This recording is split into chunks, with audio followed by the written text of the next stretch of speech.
People will always have something to say. Yeah. When it comes to switching paths, what are the biggest fears that someone has to go through? But you always need to have a plan, a backup plan, a plan C, a plan D. We have Falguni Nair who started at 50. She Yeah. was into banking and now she has Nykaa. Did you ever feel like I'm falling behind? When you're doing something only for money, Mm-hmm. there is very low chances of you to make a difference.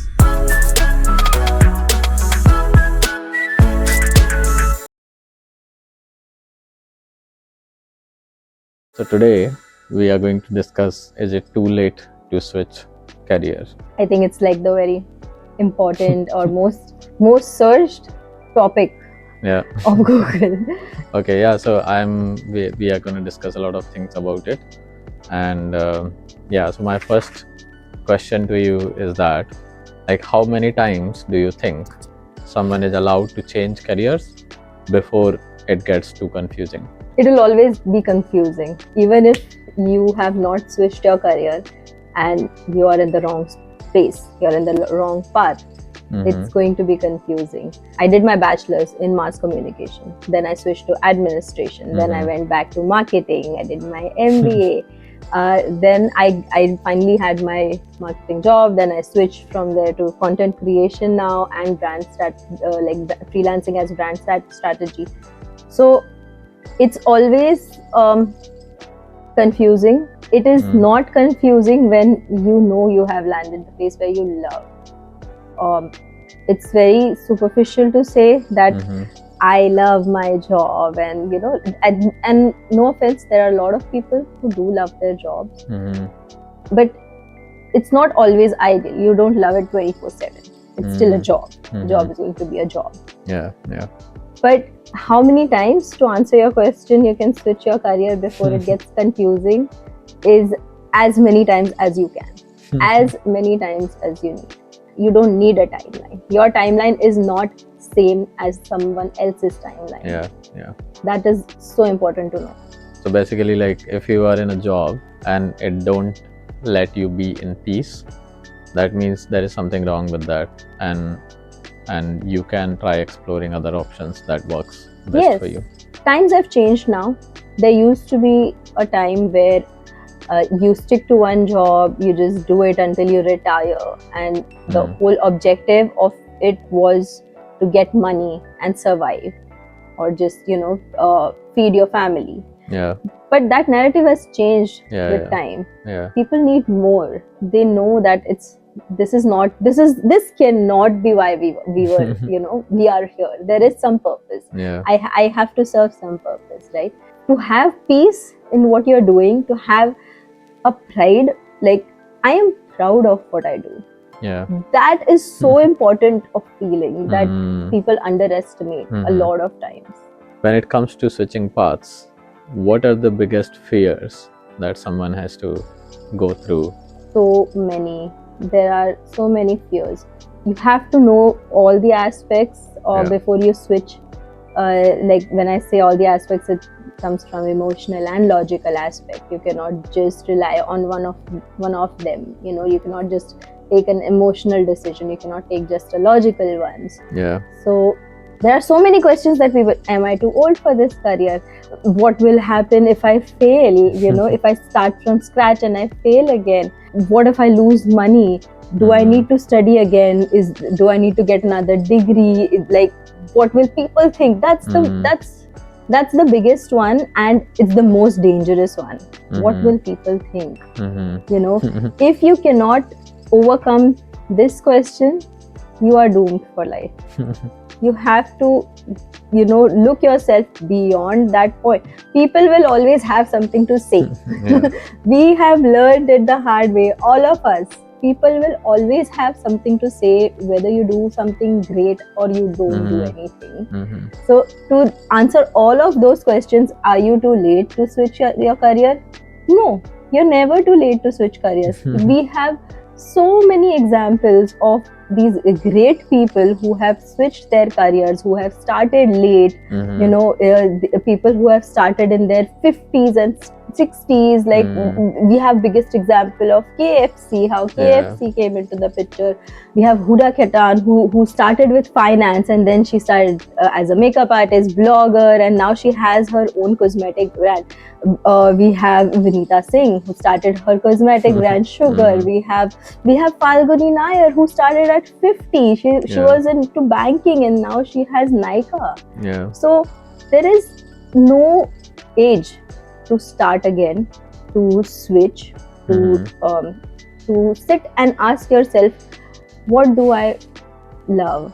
What do I want to be remembered as? You know. So no, you're not too late. Starting from scratch, and if I fail, that is another question. You're not starting from scratch if you are switching. Yeah. Whatever career you were in, and now you're drastically changing your career, you still have that experience, and it will help you in one way or the other, be it emotional, financial, logical, anyways. But you're not starting from scratch, so don't think that this is like you're like clean slate and you are starting. No, you're not clean slate. You have that experience with you, and even if you're starting clean slate, you have a big clean canvas. Start. So that is why it is important, like when you are in a job, you might be in a very unhappy job, or maybe like some job which you don't like and you want to switch.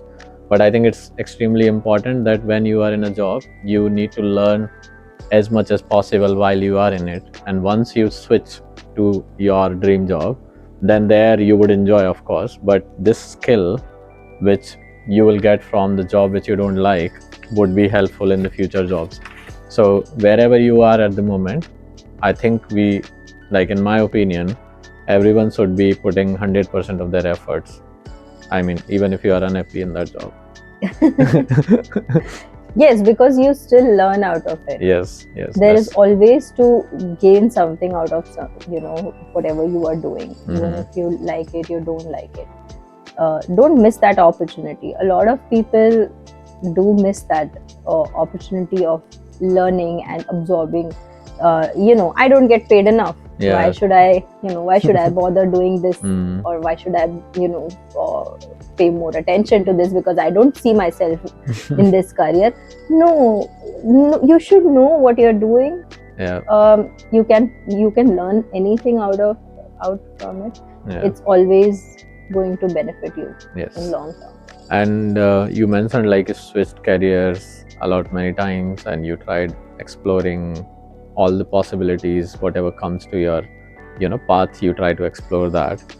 Did you ever feel like at some point, let's say you are stuck in a job or something, or the job that you don't like, and then you're trying to switch jobs, did you ever feel like I'm falling behind? Yes, so many times. But did that stop me from switching? Did that stop me from exploring myself and finding my own path? No. You will always have some fear, and I think some fear is always good. You want to be fearless, but I don't think there is an ideal state of being fearless. I don't care whatever happens. I don't care what's going to, like, if I fail. You will always have that fear, and you should have that fear, because that somehow gives you a push to keep trying harder and not give up. Because if you're afraid of failure, you will give your 200%.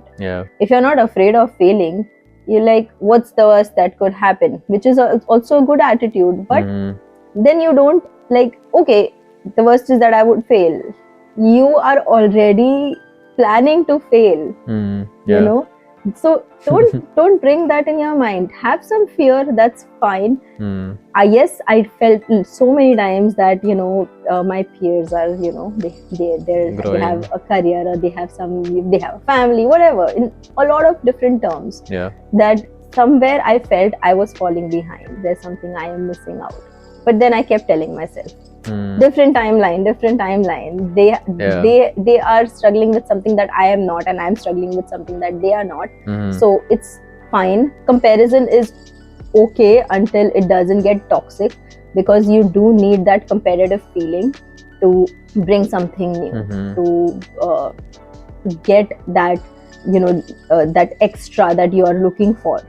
Mm. So competition is good until it doesn't get toxic, until it doesn't start eating you up. Yeah, and then when you were switching careers, these switches also put you in a situation where the money is limited, or you are, let's say, out of job for a few months, or maybe like few weeks or few months, whatever. Like there is this worry that people has, which is about money. So was there a phase in your life where money felt uncertain because of all these switches? Yeah, there were times, but I had plans.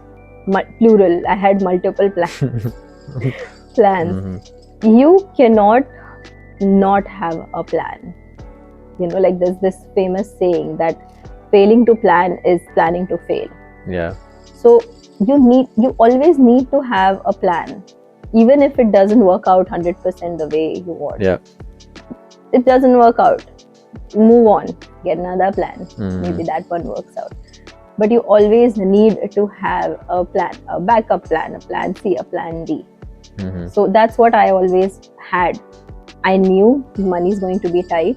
I had, when I switched, when I moved for higher studies, I Mhm. had only 6 months of worth expenses. Survival. Yes, what's going to happen later, I don't know. Mm. But I did have a plan. Okay, I'm going to get a part-time job. Okay, there are these savings, there is that. Yeah. So you need to have a plan, and that doesn't make things easier, but you can survive better.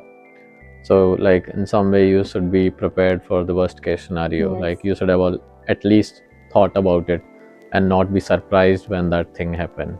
Yes. Yes, because you know how they say opportunity knocks once. Not entirely true, there are opportunities knocking. The only problem is that when that opportunity knocks, you are not ready and you have missed it. So you have to always be ready. You need to always be prepared for whatever comes to you. So yes, you were making all these changes, multiple changes, and from outside they look confusing. So what is your take on that? it does. Like when you talk about a resume or your overall profile, portfolio, it does look confusing. You're switching 100 times or 1,000 times or whatever. But it's not about outside, it's about inside. So for me, I always wanted to feel that, we were talking about peace inside. I wanted to find my niche. I just don't want to be someone who is working just for the sake of money, and not getting that kind of return in terms of mental health, in terms of emotional balance. So when you don't really enjoy, when you're doing something only for money, there is very low chances of you to make a difference, and that might work for a lot of people. Doesn't work for me. I want to leave something behind when I die or something. So that was what kept me going. It might look very confusing from outside, and it was confusing for me from inside, but I am untangling slowly, and it started looking like a picture now. But that was because I kept going without thinking what it looks from outside. Yeah, like I can probably like add on to that. Like from my experience as an interviewer, you mentioned about the CV, right? So like even if you have written 4 to 5 switches and the fields are different, me as an interviewer, I want my the candidate to basically explain why those switches like that they Justify have mentioned. them. Yeah, justify them. And as you rightly mentioned in the beginning, that you are learning in every switch that you are making, in every job you are doing, and if you can justify, explain it as authentic as possible, that is the only thing that I'm looking at in a candidate. So even though on surface it's look looks confusing, but at the end, interviewer is an human trying to understand you better. And if they understand you, they know that you are authentic, then there won't be any problem for them to choose you. You know, you need to know what you bring to the table. That is so important. I heard that somewhere, I don't remember where, but whatever you have done, when you are collaborating with someone, now be it your employer, Yeah, be it a collaboration in business, you know, in any terms, when you're collaborating with someone, that other person would want to know that what you bring to the table. yeah, And if you know your worth, that I know I'm going to, you know, bring business, I'm going to prove myself as an asset to your yeah, business or firm or company, that is what you need to know. That is why it is so important, when we were talking previously, that it is so important to keep learning from each job or each work that you take on, each project that you take on, to learn something out of it. Like everyone reaches to that stage where they are confused whether they should continue in the job or they should switch. But how should one decide if they should actually switch? Like, what is that tipping point? It's a big decision, give or take. So you cannot just wake up one morning and like, oh, I don't want to go to work today, so, you know, I quit. You cannot do that, because you have other responsibilities. Maybe some people are privileged enough to do that, but not everybody. And somebody who's looking at a career and not a job, Yeah, you need to sit and give, like I mentioned before, you need to have a logical explanation for why you want to do it, and an emotional explanation on why you want to do it. Test before you jump. Very important. Don't just like clear everything, you know, throw everything away and then you're like going. Test. Start small. Start freelancing. Start doing it over the weekends. This stage is going to be tough, because you are burning yourself out, but it will give you so much more clarity. Because sometimes, you know, I love eating pizza, but do I love making it? You know, so maybe I do. I don't know yet.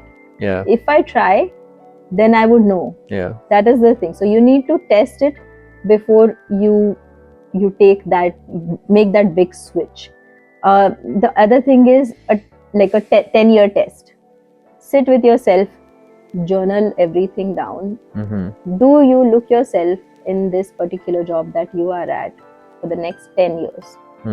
That is very important. If you see yourself doing the same, like not necessarily the same company, if you are working for a company, not necessarily the same company, but your job, the work that you are doing, do you see yourself doing it for the next 10 years and making a difference? Are you growing with it, or is it growing in you? You know, so it's that is very important. Another important thing is reality check. Have that reality check when you're sitting down with that journal. Write down financial aspect. Like I said, I had like those 6 months of worth of expenses with me. Have it. You need to have at least 4 to 6 months of expenses if you are making the switch that okay, I will survive for next 6 months. 6 months you give yourself, you will find something which will start giving you at least survival returns, and then you can start growing from there. So you need to have that financial aspect checked. You need to have your skills transferability check. Like you said, that you know, wherever you learn something. What are the skills that I can transfer? Borrow. I can see that, oh my god, singers, you know, artists, they are making so much money. They have you know, they have glory, they have fame, and I love that. I would love to have that for myself. But can I sing? You know, that is like, is my skill transferable? What skill I have, wherever I'm switching, is it transferable? And like, no offense, there are people who have gone from one particular profession to a completely different profession. There is Massimo Bottura. He started in law. He did his law studies and then he dropped out and started cooking. So you know, right now he's a big name. He's a Michelin star level chef. So there are things, but you need to know that I have those skills that I can transfer. The other thing is that check your market, check the demand. You might love something, but maybe there is still not the market, the right market. Big businesses have failed because they entered the market too soon. When there is no market. When there was no market yet. So check your market, check the demand before you, because you have to have a consumer for whatever skill you're providing. So it's very important to do that quick analysis. So these are some things that I would do before I make a switch, like an honest check with yourself. Yeah, and you were mentioning about like testing things, exploring, fail, do again. And I think you were mentioning a story about a woman who started making aprons, and then so can you tell that story, because I just, that story is very motivating. Yes, and it's apt to the what we are discussing. So who we are talking right now is Ellen Bennett. Okay. And she's amazing. She is my inspiration. She wrote a book, apparently. She was working as in a cooking line in restaurants, multiple restaurants. That's her story. And making survival money. One day she saw an opportunity that the chef, one of the restaurants, they needed aprons. Without having any knowledge about sewing, without fabrics, material, nothing. She had nothing, no information. She just saw an opportunity and she said, I will provide you 10 aprons, 20 aprons, whatever you want. Because then they were like, okay, let's try it, give me a sample and we'll see. She leaves from there, and then she starts collecting all of these things that, like, she needs a design, she needs fabric, she needs to procure things. And that's when she started collecting stuff and making it. She did a trial, she failed, like the quality check was not appropriate, but she kept going. Now she was already committed. She's into a business, so she wants to make it work. Even though, like, her line was on the job, because where she was working, she gave her word that I can provide you this product. So she did that, and so now she has her apron business. And then later she wrote a book, which I bought. That is how I started reading about her story. Her book is called Dream First, Details Later, which is exactly what she did. So she had the dream first, that she needs to come out of this and do something like I have, that you want to leave a mark in this world, and then details will follow later. It's on you then how you make things work. So she tried, she failed, she tried again, she changed from now she has her apparel business, she is a writer, she is a blogger. So it's very inspiring. Her story is very inspiring. So that's the one that I mentioned to you. So yeah, it's a very inspiring story actually, and with that we can probably close this episode because it's getting too long. But of course there would be many questions that the people like you who are trying to switch, and they are confused about what they should do, and they can gain from your experience. And I would urge all of you to ask those questions, maybe like through comments, or we will share our email ID where they can ask those questions, and we can definitely like connect with each one of you to respond on those questions. I will write our email down below, and you can connect with us. If you have any questions, comment below, and we will try to answer it in our capacity according to our experiences, and share it with you.